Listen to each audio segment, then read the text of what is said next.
Your dad, who just eats oats, loves to tell stories. If he ate bunches of oats, maybe he'd have more than 3 of them that he tells over and over. Yes, Dad, what your friend Squeaky did back in '88 is hilarious. But maybe instead of telling us about it again, you could grab a bowl of delicious, nutritious Honey Bunches of Oats. Don't just eat oats, eat bunches of oats. Honey Bunches of Oats. Do Crohn's disease symptoms keep coming back? Tremfya guselkumab may help. At 12 weeks, rapid symptom remission was achieved in most patients taking Tremfya, and some experienced visible improvement of their intestinal lining at 12 weeks and 1 year. Individual results may vary. Tremfya is a prescription medicine used to treat adults with moderately to severely active Crohn's disease. Serious allergic reactions and increased risk of infections and liver problems may occur. Before treatment, your doctor should check you for infections and TB. Tell your doctor if you have an infection, flu-like symptoms, or if you need a vaccine. Explore what's possible and ask your doctor about Tremfya today. Call 1-800-526-7736 to learn more or visit tremfyaradio.com. Yes, I'm still here, Hollywood. And coming up on today's episode... He's the kind of actor whose face makes you smile before he even says a word. A scene stealer in countless sitcoms, a voice you've definitely heard in some of your favorite animated films, and a character actor with impeccable timing and heart. This is Still Here Hollywood. I'm Steve Kmetko. Join me with today's guest, the always hilarious, always genuine, actor Richard Kind. If this is your first time watching or listening to Still Here Hollywood, what took you so long? Even if you're a longtime fan, I have a favor to ask. If you feel it in your heart, please like and follow us on Apple Podcasts or wherever you listen to us. Or if you watch on YouTube, please subscribe.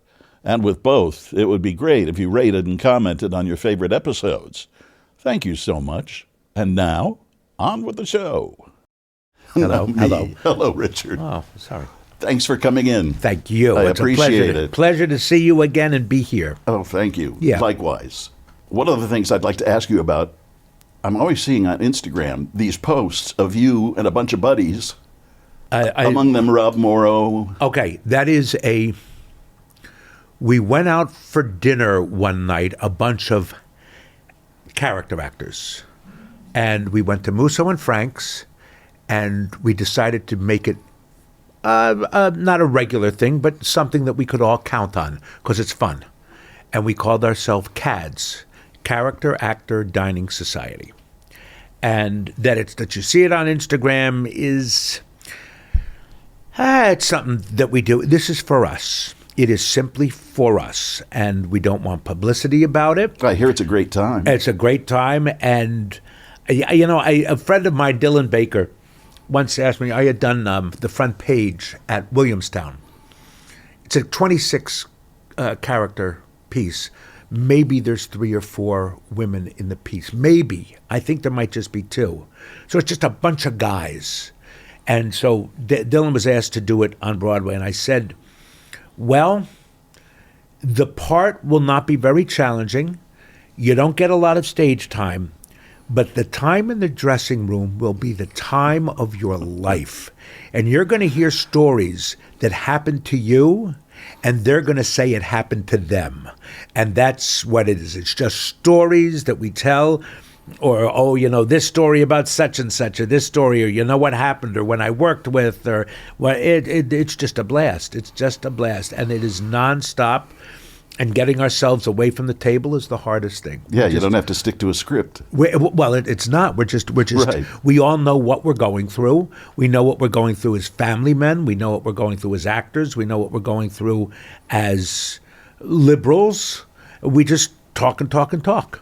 Yeah, that's what it is. It's a wonderful time. And everybody wants to be part of it, and it's limited. Thank you very much. I'm proud to be part of it. Good. You belong. When Noah Wiley was here, he was talking about.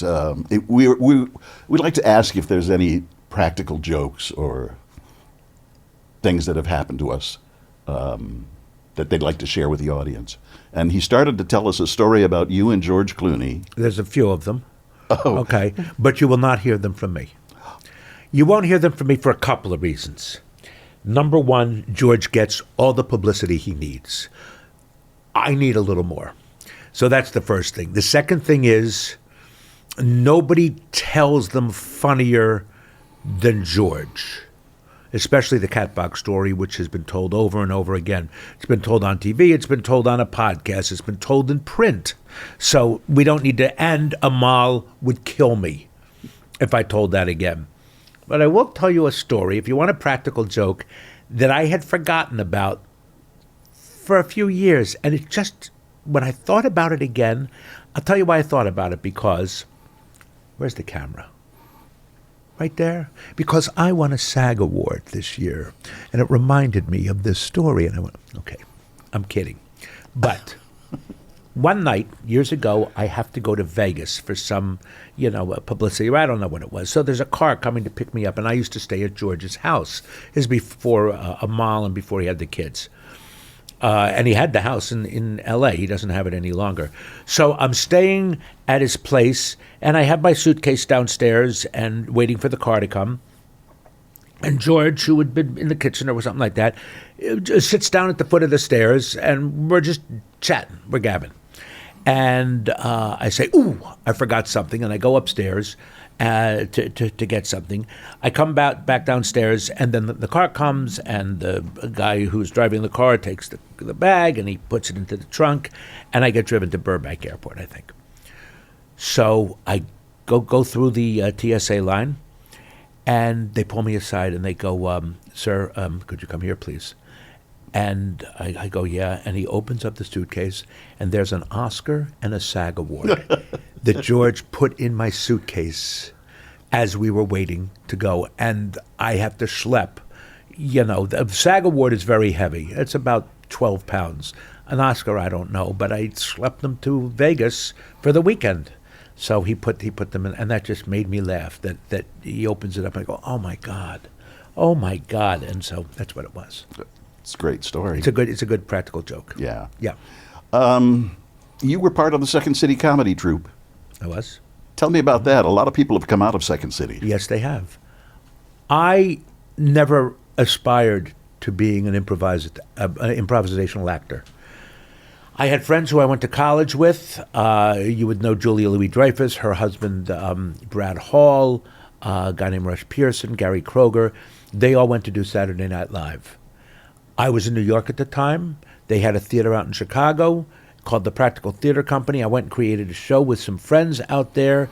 Second City saw opening night, said come in the next morning, and I was asked to be in Second City. And I think that they would prefer not Second City comedy troupe, Second City improvisational troupe. That we did comedy came out of it, and funny actors did, but it's a improvisational troupe.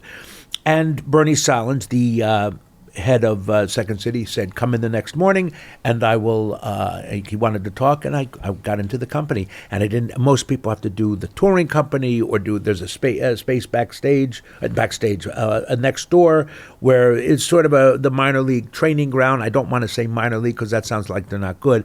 But that was a training ground so that they could eventually get to main stage. I went right to main stage, and I had never improvised before in front of it took me a year and a half to become good. But I had people, Bonnie Hunt, she was in it, and Mike Myers, Ryan Stiles. I worked with John Kapelos, wonderful actor named Mike Haggerty, who's no longer with us. He was in it. Megan Fay. They're great actors. Great, not just improvisational actors. Mary great Gross. Actors.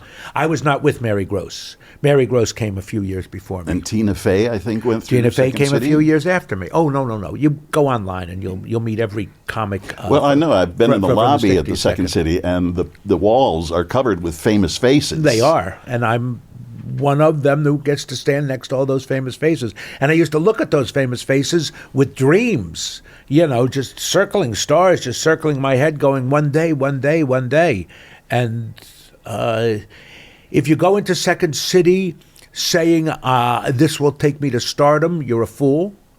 What it does is it teaches you how to be an actor, how to be in front of an audience, how to find out who you are. I call it the Harvard of comedy, or even the Harvard of acting, because you go in front of an audience every night and you find out who you are. and what you can do. And every night it changes because you're improvising every night. Now you do a set show, and that you've created the roles, but you learn. An audience tells you who you are. Yeah. Yeah, it's and great. the audience offers up suggestions. Oh, they do, and not just with words. They offer it suggestions with their laughter or applause, or if you're any good, an actor can feel an audience and realize which way they're taking you. When did you first realize it's what you wanted to do? Last Monday. I always wanted it. Every kid lies in bed, and I say they dream of playing center field for the Yankees or being Mick Jagger. I wanted to be an actor, but that was like I might as well have wanted to be Mick Jagger. It wasn't going to happen. That's not what I was being raised for. That's not why I went to college. I was a kid from middle class and raised to take over my dad's store. And then my dad's friend, I've told this story, we're watching football one Sunday afternoon, my dad and a good friend of ours, Steve Holzman, who said, go try it for a year. And I encourage everybody to try their dream for a year. Usually after high school or college, you have only yourself to answer for. You don't have kids. You usually don't have a wife yet. Go try. And see what it is. Don't just go into the job the minute that you're finished. You'll find out what you want to do. You'll aspire to different things over years. But I wanted to be an actor, and so I tried it, and I was okay. Wasn't great. Could withstand the waiting jobs and stuff like that, and really enjoyed it. And before you know it, 1 into 2 years, into 4 years, into 8 years, and now I'm old. And that's what happens. So maybe I went right from college. Maybe I didn't follow my own advice. Maybe I really should have been a stockbroker for a year or two and then got into. No, I just loved it. I loved it. Did you get support from your family? That's a weird way to put it. Yes, I did, but it was not sincere. In that, honey, do whatever you want. Oh, honey, it's so good. As long as you're happy. As long as you're happy. That's all. We just want you to be happy. But my chances, look what I look like. There's not. I'm going to be an actor. It's a telegenic business. See, you got it. You're the handsome. You've always been the handsome, square-jawed guy, and I was. Except any jowls. All right, it's we've softened it we filed it down on the corners, the hard corners. But I don't think they ever expected it. It's not what I was born to, and there was no indication. I was always good in the high school plays. Everybody is, but it's like being a 10 in the small town, and then you come to Hollywood, and all of a sudden you're a 6. So I was good in my high school plays, but then you get into the real world. Oh gosh, does he have it? So were they supportive? They were very supportive. I joked that my dad's happiest moment is when I did Fiddler on the Roof. I was 22 years old. It was summer stock. It was true summer stock. I've done summer theater. There's a difference. This was summer stock. It was 14 shows in 15 weeks. 1 week, we played from Monday to Sunday. And it was not just, little shows. We did Mame and Little Abner and Good News and Brigadoon and Fiddler. The huge, huge honking shows that we would rehearse for a week and then put up. Now, it takes that long for me to read the stage directions. It's crazy what I did, but my dad saw me at age 22 play Fiddler, play Tevye, which was a part. A 22-year-old Tevye. At the 22-year-old Tevye, it's just ridiculous. It was stupid, but he was so happy. When I sang Sunrise, Sunset, he was beside himself. Oh, I'll bet. Yeah. You mentioned a show that has not been revived in years and years and years, and that's Little Abner. Little Abner, and it should. It should be. It's got great songs. Great songs, a stupid plot, but it knows it has a stupid plot. Yes. And you can change it because Al Capp wrote it as a political thing of its time. Right. With a lousy story. It's a stupid, stupid story, but he would keep changing it and put up-to-date references in the script. Well, why not just get, a writer, 2 writers from Colbert to come over every Tuesday and rewrite a couple of lines, and it becomes relevant. It's fun. It's a very fun show. Yes. You couldn't exactly go out today and ask somebody on the street, what are you doing for Sadie Hawkins Day? Oh, that's right. Well, I wonder if Sadie Hawkins Day is allowed anymore. I don't know. We're going to hear something, and this is a song you'll know. Okay. Yesterday, so I'm somewhere, and over the loudspeaker comes Jack Jones singing Wives and Lovers. Right. That was a big hit for him. Huge. When was the last time you listened to those lyrics? Oh. It is the most misogynist. It's horrific. It is a horrific song. It is as so out of date as Pat from Saturday Night Live or Arthur getting drunk in the movie Arthur. It is that outdated. I think it's, hey, little girl, fix your hair, do your makeup. Soon he'll be coming your way. There's one thing. Lots of girls in the office. It's a horrible, horrible, horrible song. Women would stand up and scream, and I want to do it somewhere. I want to sing it, and I want to invite women to just stand up and boo whenever they want, so it will drown out my song, because I can sing, but I don't have a good voice, but I can sing. Let them drown me out with their boos. It's a horrific song. Another one you reminded me of when you were talking about that is, I think it was Bobby Vinton. Sure. Who did You're Having My Baby? Oh, You're Having My... No, he did. You're Having My Baby, what a wonderful way to tell how much I love you. Yeah. Oh. Which seems very dated to me. No, the bad ones are there's one when you see, I wish I could think of what it is, where a guy is talking about a 14-year-old girl. Oh, if you go back and look at some of these songs, they sound cute, and we dance to them. They're horrible, horrible songs. Anyway, we've grown up. It was the decade we were in. It was, yeah, sure. Oh, no. We were innocent. Let's make America great again, shall we? Let me write that down. Mm-hmm. I don't want to forget it. What was your first television job? Oh, I can tell you exactly. Okay, great. Chicago. Yay. I'm in Second City. I auditioned for a movie with Robert Conrad called Two Fathers Justice. Robert Conrad and George Hamilton, play two fathers whose daughters maybe get hurt or something like that, and these fathers go after them, and I play their lawyer. The read-through with a lot of people was easily an hour west of Chicago. At this restaurant. Now, why would he choose that restaurant to have the read-through there? Sunday morning at 9 in the morning. Why would you do that? I'll tell you why. Why? Because Robert Conrad has such an ego that Wild Wild West was on WGN. The repeats were on Sunday morning at 9 o'clock. So we went to his friend's restaurant, because he's a Chicago boy.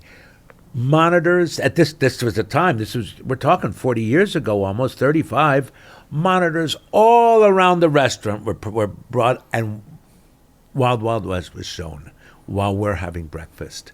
And then we read it, and what I remember was, he goes, in his Chicago voice, which I can't do, he goes, I don't want anybody coming to the set with their script. You know these lines. You know them backwards and forwards, okay? I don't want you wasting our time coming on set with a script trying to learn your lines. You come on, you know them. Well, this is my first job. I have a speech like this. I'm their lawyer. And I just rattle it. So on my day, I go up and we rehearse, and I rattle them off, and I see Robert Conrad turn to George Hamilton, kid's good, he knows his lines. And I was going, what, are you kidding me? But I rattled them off, and that's what it was. So he was giving everybody kind of a little pep talk speech before? Sure he was. He was producing it. He was starring in it. He was a big star. Yeah, I think he produced it. So that's what it was. But yes, he taught. But he, because he was king. He was Robert Conrad. Right. So yeah, he gave everybody a talking to. And this was your first That was my TV first job. That was my job. very first job. And then, and then out here, I did a show called My Sister Sam. Oh, right. It was like one of my first. And okay, here's the thing. I will try and you'll get it. I'm going to try and explain for your audience, and I almost wish that you could turn the camera to see what's off screen. Can we? Can you turn the little so that they can see the light stands? Okay. It's me, Mary Tyler Moore, and Eileen Heckert. If you remember Eileen Heckert, sure. Wonderful from The Bad Seed. Butterflies Are Free. Won the Academy Award for Butterflies Are Free. So, Mary Tyler Moore and Eileen Heckert, and here's me. And I do the scene, the cameras are facing them, and I have to leave set. So I have to go and I have to leave the set, or leave the room, which is leave over here, open the door, and close it. Now, light stands like this are blocking the door because they're lighting these two beautiful women. So they're all there, and I go, well, how do I open the door? And they go, well, what you do is you just get by the lights and you just become invisible, as if you've just left, and they're going to continue the scene. So I go over and I make myself invisible by going like this. They turn the camera around. It's called turn the camera around, so now they're going to be on me. So the camera's over here. I'm talking to them, and I leave the room, and I go over to the door, and I go like this. Now, there are no light stands. I'm supposed to open the door and leave the room.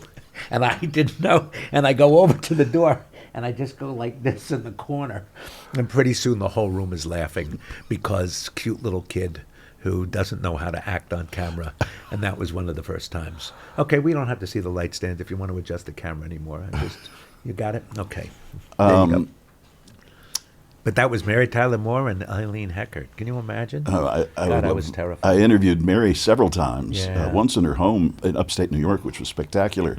Eileen Heckert, I wish I would have had the opportunity to interview her. But She was a Connecticut. She was like New England stock. That's what she was. She didn't take, bull from nobody. Yeah, Yeah, you she got was that great. impression. Well, she played Mary's Aunt Flo on the Mary Tyler Moore Show. That's right. And this was a show called Annie McGuire. Oh, And, right. And you remember Dennis Arndt? Another Chicago. Oh, he just passed away about 2 months ago. Wonderful actor. I don't remember him. Oh, he's a great actor. Great actor. I think I visited, wasn't it shot right over here in Studio City, Annie McGuire? Oh, I bet it was. Oh, I did plenty of things. We're here yeah. near Radford. Yep. Oh, please. I love this place. Yeah. Most famous for Gilligan's Island. And I think My Three Sons was also shot here. And Bob Newhart's show, Was it shot here? St. Elsewhere, was shot here. Uh-huh. Yeah, it's a fun studio, fun set. Actually, the show that I did, where I met George, Bennett Brothers, was shot here at Radford.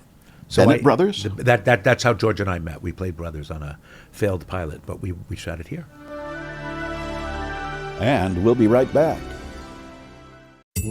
Your dad, who just eats oats, loves to tell stories. If he ate bunches of oats, maybe he'd have more than 3 of them that he tells over and over. Yes, Dad, what your friend Squeaky did back in '88 is hilarious. But maybe instead of telling us about it again, you could grab a bowl of delicious, nutritious Honey Bunches of Oats. Don't just eat oats, eat bunches of oats. Honey Bunches of Oats. Craftsman Days are here at Lowe's with big savings on the tools you need. Save $100 on the Craftsman V26 Tool Power Tool Combo Kit, now at $199. No matter what the project is, Craftsman's high-quality, high-performance products empower you to build on. Stop by your nearest Lowe's store and check out the full line of Craftsman tools today. Valid through 6/18 while supplies last. Selection varies by location. Americans love using their credit cards, the most secure and hassle-free way to pay. But D.C. politicians want to change that with the Durbin-Marshall credit card bill. This bill lets corporate megastores pick how your credit card is processed, allowing them to use untested payment networks that jeopardize your data security and rewards. Corporate megastores will make more money, and you pay the price. Tell Congress to guard your card, because Americans lose when politicians choose. Learn more at guardyourcard.com. If you'd like to be more involved with us at Still Here Hollywood, you definitely can. Just visit patreon.com/stillherehollywood. You can support us for as little as $3 a month. You can get our episodes a day before they post anywhere else. You can see what guests will be coming up and submit questions for them. You can even tell us what stars you want us to have on as guests. You'll see what goes on before and after the episode, plus exclusive behind-the-scenes info, pics, video, and more. Again, that's patreon.com/stillherehollywood. You've had very good experiences here, haven't you? My life is a good experience. I'm the luckiest guy in the world. If you had to ask bad experiences, no. It's just, maybe it's just your outlook is good. Or I'm Pollyanna, or I just have horrible problems. I sublimate my emotions, and everything's fine, and I just go skipping through life. No, I do have a good outlook. Look where I am. And I will tell you, and you will back me up. There are no people like show people. There just aren't. They're fun. They're interesting. They're usually liberal, and I mean liberal in. I'm bringing up George a lot, but George and I used to talk about this. What is wrong with the word liberal? Why is liberal a bad word nowadays? And if you look it up in the dictionary, it means open to things, that you are welcoming to all things. And I think that's what a liberal is. And I think of myself as a liberal in both my politics, but politics is open to all peoples, and I'm open to all experiences and all peoples. So I think I am that. So maybe I am. That's why my experiences are good. What do you think is the key to good comedic acting? Is there such a thing? No, I'm sorry. It's a boring answer. No. If you have good writing and you play the truth, it's funny. And you got to understand, I'm not a comedic actor. I'm funny in a lot of the roles that I play. But with any hope, there will be a TV show on Netflix. I pray it's going to happen, where I'm doing a role that is so not comedic at all. I'm the lead.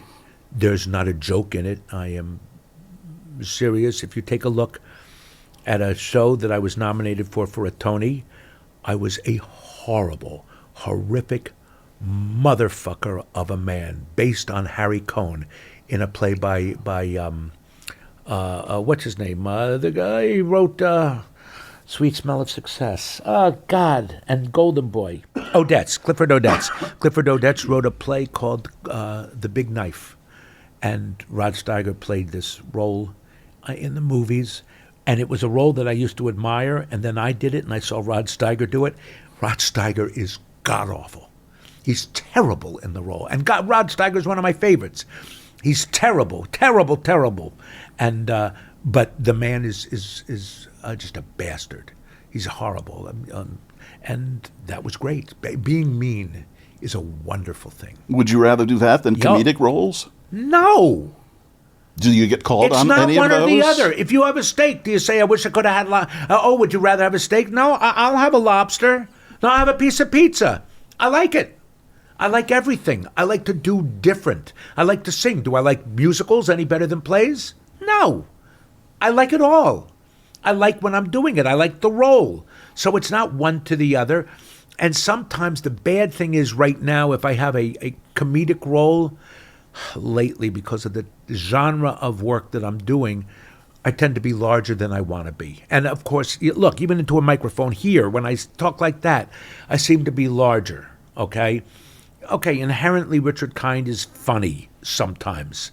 And great comedy is just played for truth. Now, I think I was being truthful there, but I was enormous in how I presented it. But no, would I rather play a comic role than a serious role? No. There was a time when I wanted to do comedy, or when I wanted to act, I wanted on camera, I wanted to do for camera, meaning like a situation comedy. Like I Love Lucy. Well, originated, yeah, like I I Love Lucy, but more people know nowadays. They know shows like Will and Grace was one that. Will and Grace, stuff like that. All in the Family, Roseanne. There's Right. for camera as opposed to like The Office or single camera. I prefer single camera now. I used to like for camera. I do like acting on film, serious more than comedy, because I tend to make large choices, and in comedy, if you're doing it on film, I shriek. I do that. But in John Mulaney's show, I'm enormous, and I watch it. I go, oh my God! But it serves the premise. That's what I do. Did you see the show Mid-Century Yes. Modern? Oh, yes. Huge. I'm so big in that show. Not an ounce of subtlety, and that's a 4-camera show. And you're playing to the audience, and you're playing to the genre of comedy. And all three of them, they're so good, and they play so real. But the genesis of my character is to be loud and obnoxious. I got to serve the character. I got to serve the script. So I'm loud and big on camera. But you do it. But I'd rather do one of the other parts so that I can just be a normal person. Well, I had a hard time taking my eyes off Matt Bomer. Yeah, okay. Well, there you go. Yes. And what a great guy he is. Is he? He seems like it. He's a gem. All three of them. They're great. I've met Nathan. Mm-hmm. And you worked with Linda Lavin, who just passed away. I did work with her. Sort of on the show. She was there. She was on set and everything like that. But I knew Linda. Linda played the lead character in a play that I ended up taking over. She did a play called Tale of the Allergist's Wife with Michelle Lee, the great and glorious Michelle Lee, and Tony Roberts, who just left it. Did you know Tony at all? No. Oh, Tony, God, what a funny guy he was. He was such a good man. And he gave me one of the greatest pieces of acting advice I've ever had. And I believe this can be translated into any role that you have. Linda Lavin played a shrewish Upper West Side wife of an allergist. It was called The Tale of the Allergist's Wife. So Wasn't it written by Charles Busch? it was. And Charles was great. I've done a few plays with Charles. But he wrote this character. I used to say she was Medea on stage as an Upper West Side woman. Anybody who lives in New York knows those type of women. She was brilliant, nominated for a Tony, everything like that. But you sort of hated her. You just go, just shut up. And Tony Roberts said, I took over for Tony, he said, love your wife. If you do, the audience will love her, and they'll also love you. And it was very important because she could be well hated. If I took offense to her or anything, and my character was a put upon husband, then they would really not like her. But she's the heroine. And I went, well, that's great. And I think in everything, including Streetcar Named Desire, where Stanley utterly hates Blanche. But if underneath there is a love, I believe that adds a different dimension to how Stanley can be interpreted. And Tony Roberts gave you this piece of advice? He did. He was a really great man. And he also had one of the great lines. He said, I can't remember. It's in my phone. It was in his. Anyway, keep going. Sorry, folks. That's okay. Sorry, folks. Write me. I'll tell you. I'll write it. Okay. You and Paul Reiser had great chemistry. Thank you. Did it come naturally? Yeah, I'll bet it did. Yeah. He's another good guy, funny, everything like that. But I was only on that show 1 year. Spin City, was it? No, it was Mad About You. Mad About You. Right. Spin City you were on. I was on Spin City. Well, everybody had great chemistry on that show. There's a show where we loved each other, where we were playing tennis with better tennis players.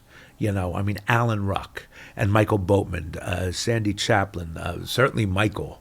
God, and Charlie. Charlie's magnificent. He is... God, I wish he didn't have the reputation that he has that sort of overshadows how good he is and how good a man and how smart a man he is. And Michael, who I still see a lot, and he's known for his bravery now and being such a hero. He he was shockingly good. Shocking. And there were times where he'd be acting, and I would look at him and think, really, that's your choice. That's how you're going to say it. In my head, I'm thinking. And then I would see him on TV, and I go, oh, my God, he's magic. The same thing happened with Christopher Walken. I got to act with Christopher Walken one time. And you can imagine those choices. And I'm looking and go, oh, really? Okay, well, go ahead. And then I see him, and I go, he knows what he's doing. He's just great. Both of them, they were great. I've not heard someone talk as much as you do about making choices.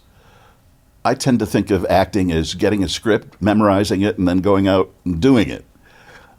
Oh, you have to make there's all sorts of choices. Many choices during the course of it. Yeah, and you ask the director.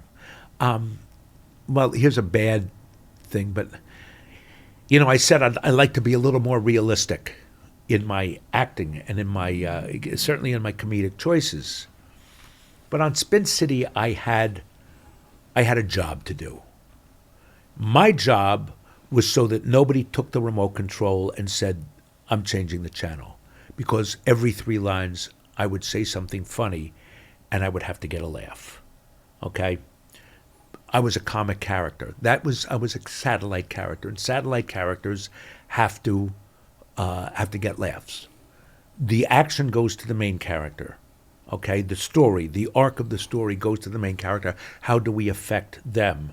And through me, and through some of the other actors, you get your laughs so that a story can be told.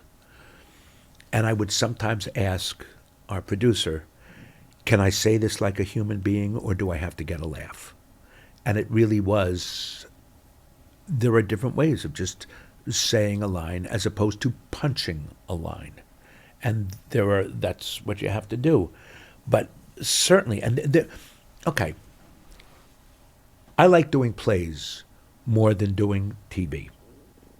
And I talk about this. I do these speaking gigs, okay, where I come into a town and I'll get interviewed. We show clips from my career. Then I get interviewed for about 45 minutes, an hour, and then I read a story by Simon Rich that I did on Broadway. Simon Rich wrote a wonderful play, big seller, did it with John Mulaney and Fred Armisen, and then I do a Q&A like Carol Burnett used to do, and it's fun. It's a fun afternoon or evening. God, I keep talking, and what was I saying? Okay, and I say this in the show. Doing a play is much more rewarding because you get a month to try things. How does this sound? How does it look if I go over here? How would it be if I screamed at her as opposed to just threatened her? And all different things. TV and movies, you come to set, you have to know your lines. You have to make your day. That is what TV and movies is all about. You have 12 hours to do 9 pages. At the end of those 12 hours, they better be finished, or else it's going to cost that film company and therefore the network a lot more money because you're going into overtime. So know your lines. That's your job. If you're a good actor, you'll be great. If you're a great actor, you'll be astounding. But know your lines. America must hear the words. By the end of the day, that's your job. But in a play, let's work. Let's go. And then you go to the theater that day. Oh my God, I had the sandwich I had for lunch. It's backing up on me. How is that going to affect my performance? I just had a fight with my wife. How is that going to affect my mood when I do the play? And then what will take you? Oh gosh, I don't feel so good. How is that going to? But they're seeing it for the first time. And it changes every night. And it changes every day during rehearsal. That's the thrill of it. That's what's fun about theater.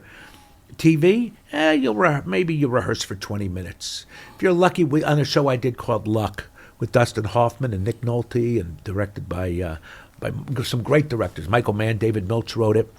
I'm sitting across the table with Nick Nolte working on a scene, or Dustin Hoffman working on a scene. That's thrilling. But we only got 45 minutes, an hour to rehearse, as opposed to a month to rehearse. Lines mean nothing then.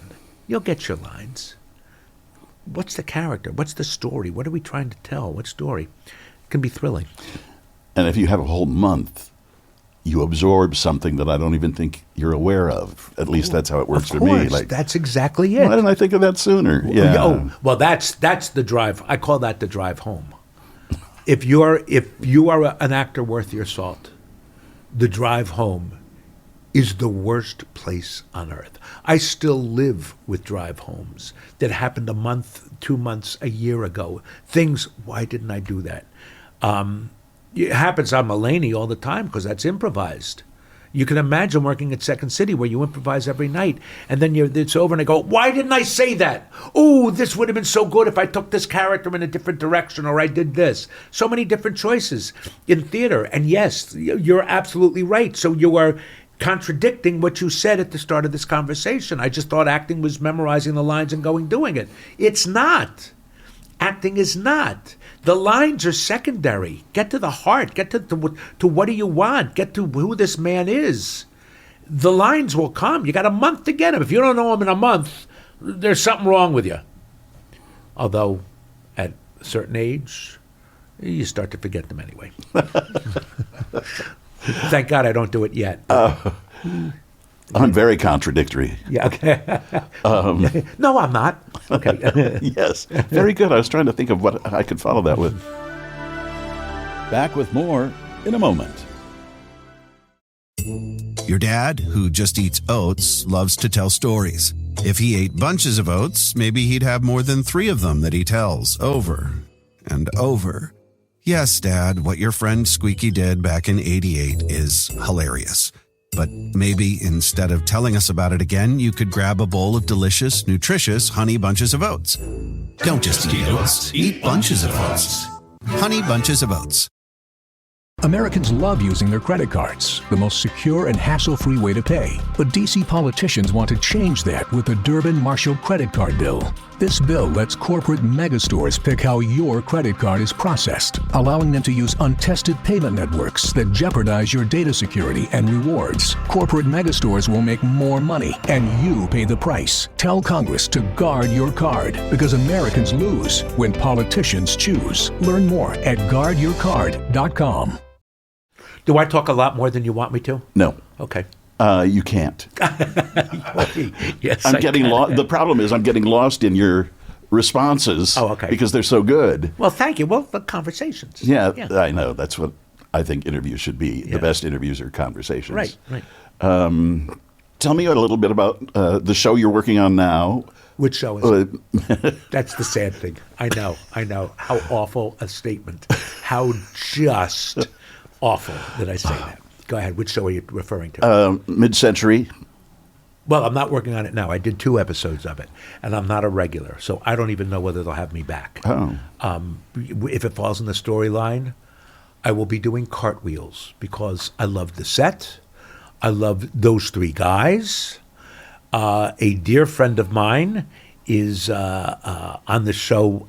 I guess she might be a regular, but she plays Nathan's sister, Pam Adlon, who I have known for 30 years, and don't say that out loud because poor Pam is only 32 years old. And she plays Nathan's sister. Jimmy Burrows is directing it. I had never worked with Jimmy before, and he was a friend. We know each other through golf. I auditioned for him once for what was called the Richard Kind role. Somebody wrote a pilot that got made into a series. They told me, they were friends of mine, we wrote the Richard Kind role. Okay? It was all excited. I go in, I audition, and I had to do what's called a working session with Jimmy Burrows. That I didn't know what a working session was. You think that you're going to work with the director and everything. Studio going to the final audition was that Monday. He couldn't make it on Monday. So he had a working session on Friday, which was just an audition. Really, it was just a final audition for Jimmy. So I did maybe 70% of it. And they go, thank you, that's all. And I go, no, are we going to work a little? And, no, we've seen it. And they go, well, I really didn't hit any of the laughs until the last line. And Jimmy goes, you're right, yep. And I went, oh, God, what are you talking about? And I left, and I didn't get the Richard Kind role.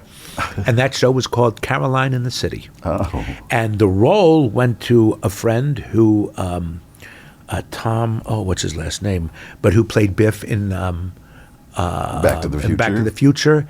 And by the time they shot the pilot, that role was written out. So the Richard Kind role was written out to boot. Oh.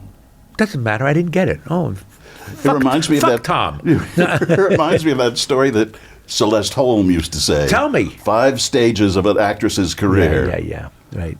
Who's Celeste Holm? Right. Get me Celeste. Get me a Celeste Holm type. Yeah, right. Get me Celeste Holm. And finally, it ends up with who's Celeste Holm. Although my favorite ones about those are Shelley Winters was. Do you know that one? I think so. With the Oscars in her bag. Right. And they go. It was that one where they say, "What have you done?" And she pulls out the 2 Oscars, and here are 2 guys who know what I've done or what I've been in. Although somebody once said they were talking to, going way back, only you'll get this reference. Somebody's talking to Jack Gilford's agent and said, we need a Jack Gilford type. And he goes, well, I happen to represent Jack Gilford, and I know he's available. He goes, nah, he's not right. And so there you go. Let's see. I have questions from some of our viewers here. Oh, wow. Oh, much prefer those. Okay. Thank you. It's no, I like the. You know what showbiz is. We have a question from one of our Patreon subscribers. Yay. Her name is Natalie Jones, and she says, "I loved Richard on Scrubs." Nice. Scrubs. Scrubs, right? Oh my God! Can you believe it, Natalie? Can you imagine? Okay, go ahead. What was that set and time like? Okay, I think I only did 2 or 3 episodes of Scrubs. Well, they stood out in her mind. You'd be shocked how many people say, I love you on Scrubs. Now, I have 300 credits.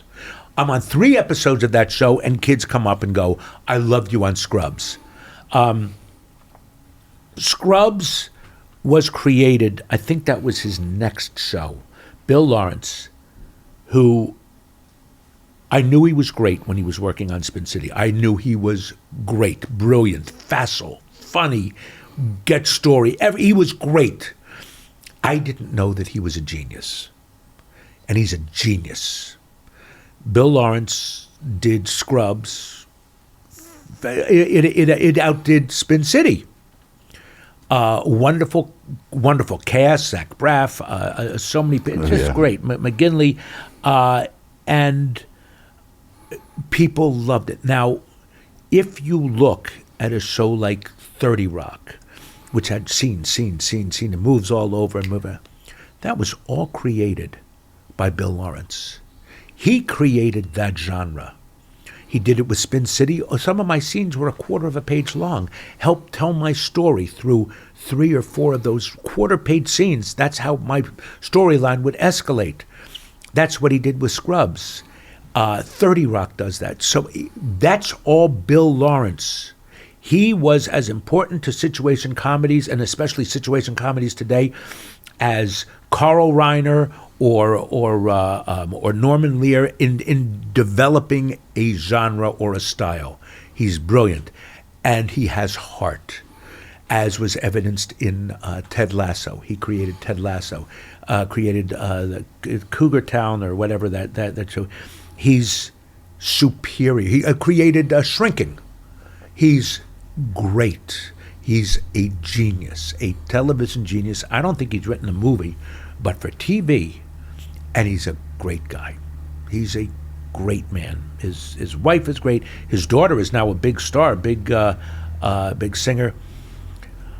I can't talk highly enough about Bill Lawrence. And so what was it like? You're going onto a set with good writing. So that's the first thing. Anytime you get good writing, you're in good hands. I did it with Max and what did Max? Who's Max and who? What? Max and David on Mid-Century Modern. The lines are great, and they come up with these lines. They rewrite on their feet. These are brilliant people. Bill was like that. The directors were great. Like I say, the cast was great. It was fun. It was, what's your name, Jessica? Natalie, you are correct to love Scrubs, and I know about how old you are now. Okay, here's another one. I know he's provided voices on the animated... Wait, who wrote this? Who sent this in? Natalie Jones. Enough, Natalie. Okay, go ahead. Well, I could make up a different name. Okay. It's from Go ahead, Smyrna. Steve. Yes, go ahead. I know he's provided voices on the animated shows Family Guy and American Dad. Yeah. Any funny or memorable stories from that? No. The only thing I can tell you is they know exactly what they want. You come into the room with your own interpretation and everything. I get directed more on those two shows and working with those people, with McFarlane's people, than any director I've ever worked with. They get you to do the line exactly how they heard it when they wrote it. And sometimes I flat out say, give me a line reading.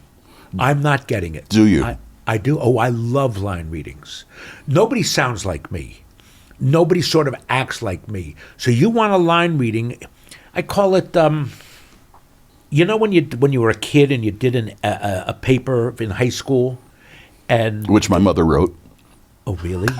So this is why you're doing this. Yes. You see, if you would only worked harder and done it by yourself.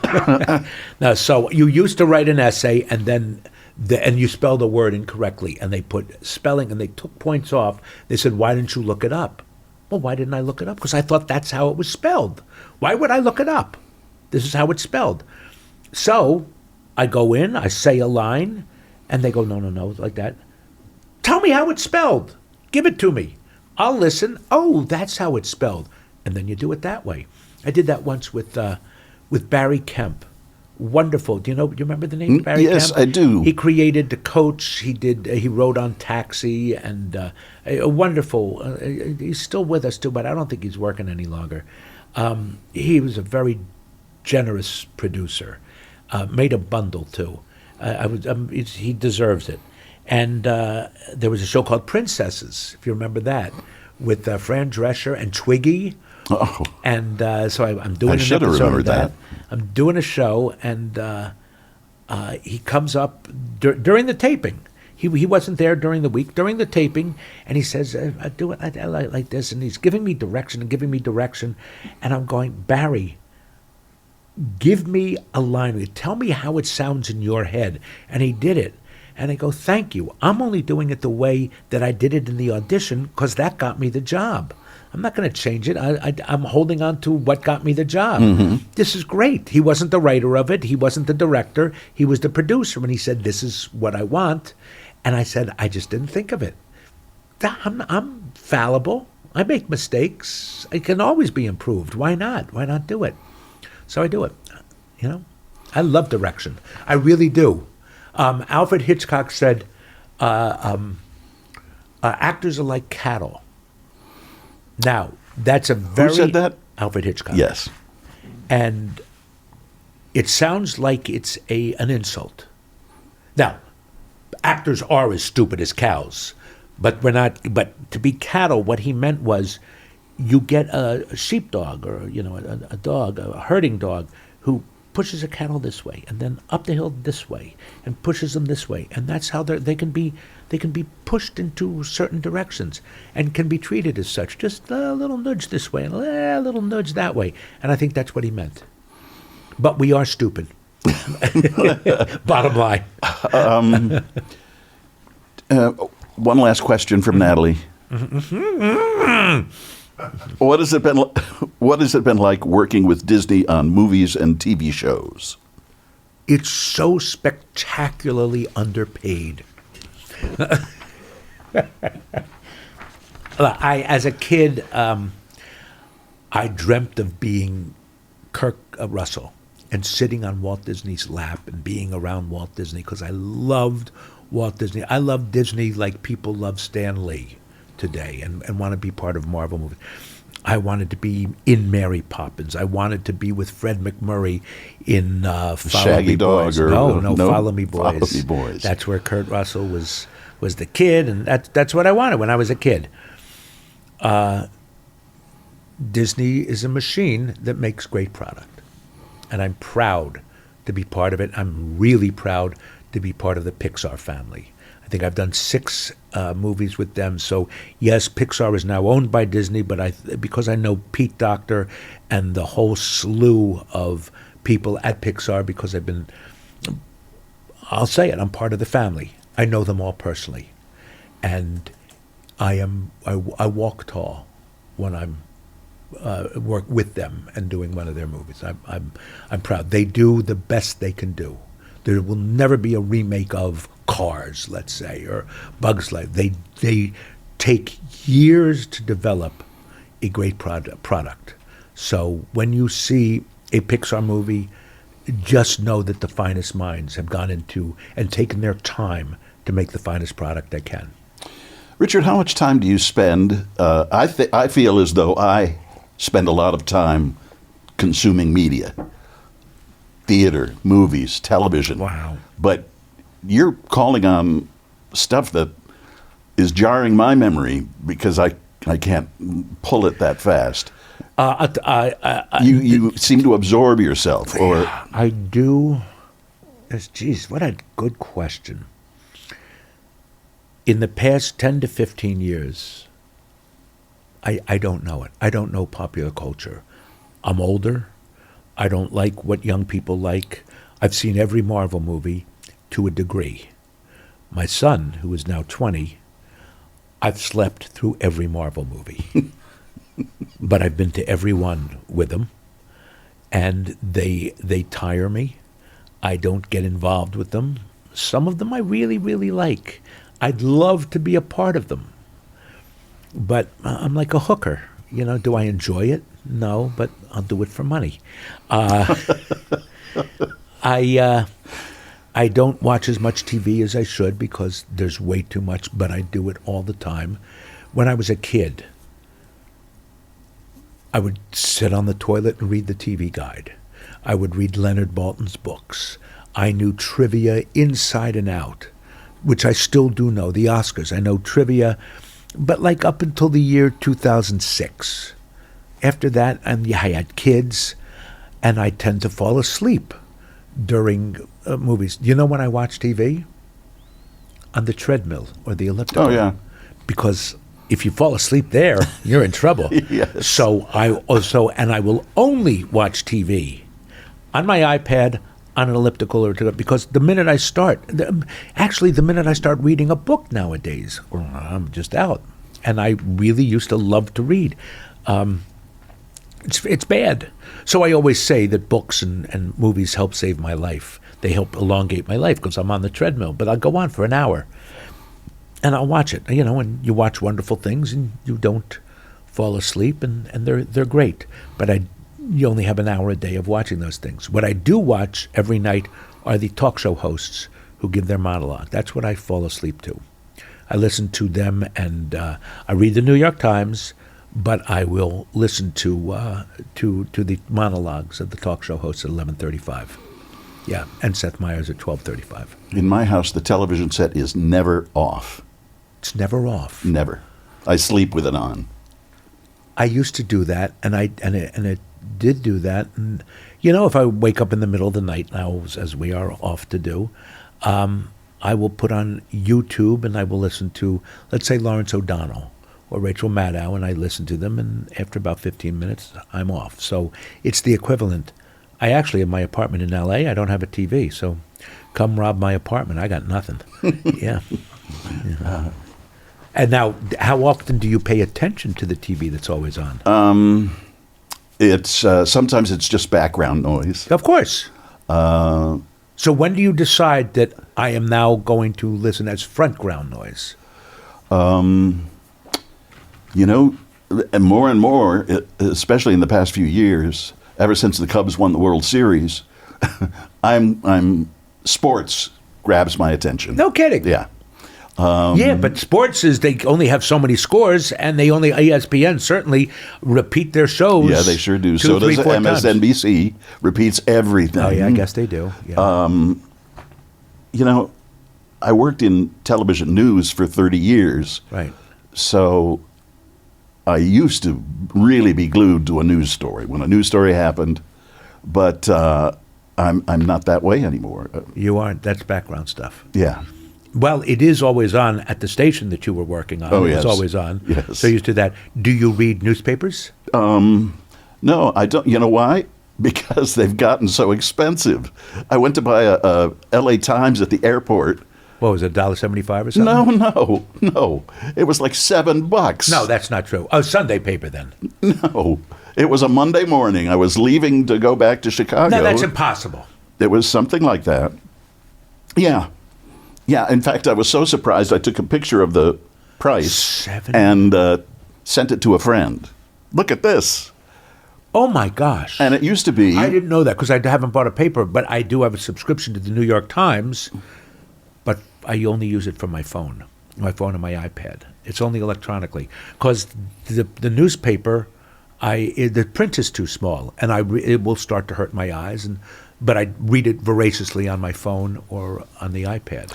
You know, I used to love getting the paper. And love it. One of the things you were taught, I don't know if Jim can back me up, but I was always taught when you walk into the newsroom in the morning, you should know everything that's going on ahead of time. Wow. So you have some kind of a grasp of what's going on. I can see that. Not everybody followed that, but I sure did. Well, or you could announce a story and go, "Whoa, wait till you hear this."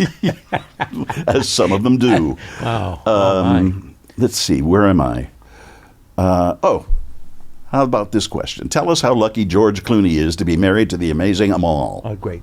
Oh, amazing. Amazing. The smartest there is, and George is the smartest there is, and then found his match. She's kind. She's such a good mother. God knows she's pretty. She has a lot of clothes, But I guess they get given. Yeah, it is. She can't wear the same thing twice, and she gets given clothes and everything. She is a true humanitarian in that her legal work fights for the protection of those who cannot fight for themselves. The Clooney Foundation. I will talk about the Clooney Foundation. The people who put what do you call it? The power. What is it? Truth to power. Mm-hmm. That is what she does. She tries to uncover the truth for those powerful people who are sublimating their constituents, mainly in the Middle East. She's great. I admire her. I love her. I cannot talk highly enough about her. And of course, the best joke being by Amy Poehler and Tina Fey. But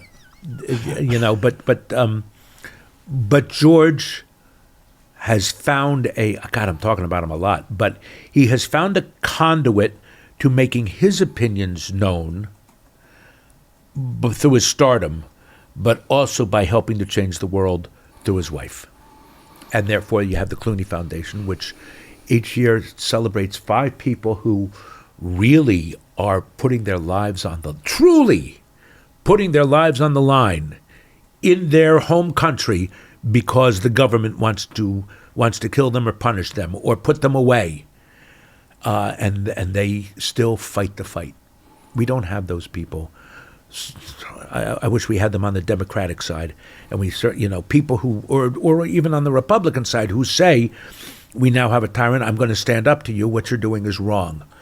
And ours is Little Women compared to the injustices done in these countries. She's great. I don't think a lot of people know, or maybe they do, maybe they're getting to know, but George and I had a chance to chew the fat every once in a while at the Hollywood YMCA. We were there at the same time. Yeah, but that's before he was George Clooney. That was before he was George Clooney. Right. Oh, he would talk to anybody then. Hence. Thank you. But he always struck me as being such a humanitarian. He was. He was. He is. I'm telling you, I just talked about liberalism. He's the one who said, "Why is it so bad to be a liberal?" Yeah, he's a humanitarian. I could one of the most decent people I think I've ever met. Yeah, he is, and I could tell you stories. I'll tell you one story. This is a good story. I'm talking about him way too much. Got lots of stories. I'd just been hired for Mad About You. We were supposed to have a read-through at Sony. the LA riots happened.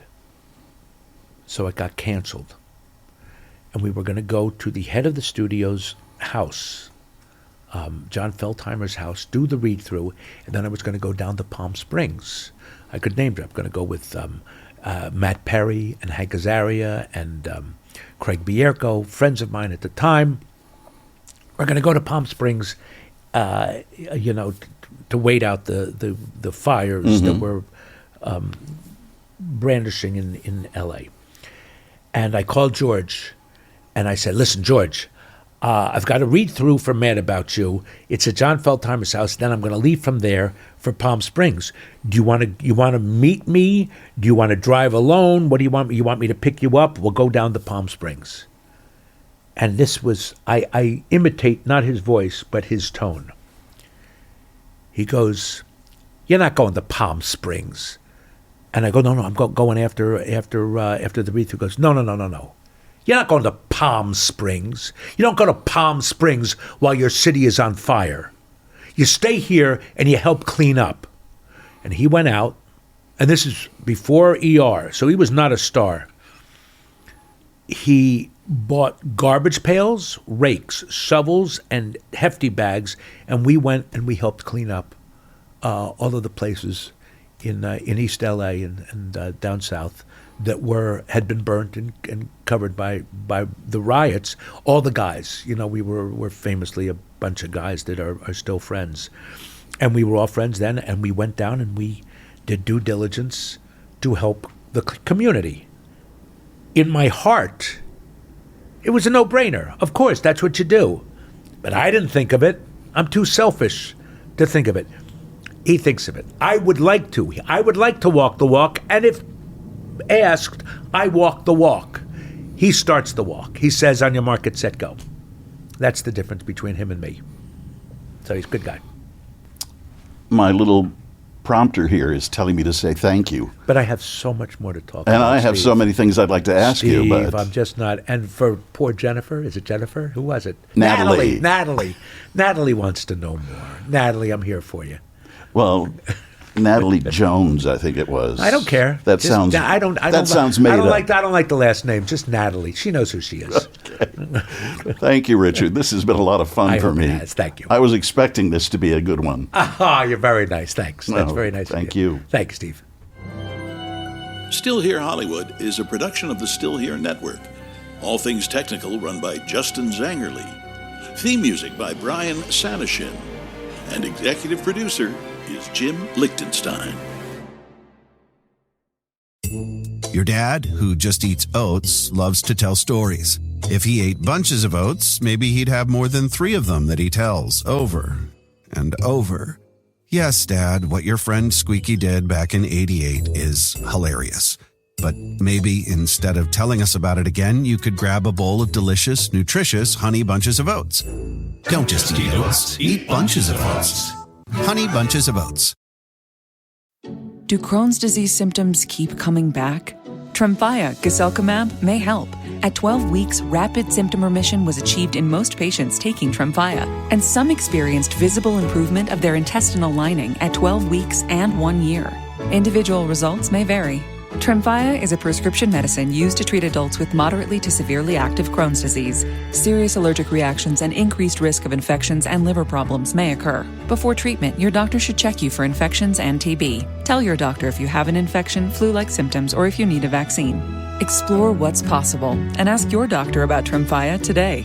Call 1-800-526-7736 to learn more or visit tremfyaradio.com.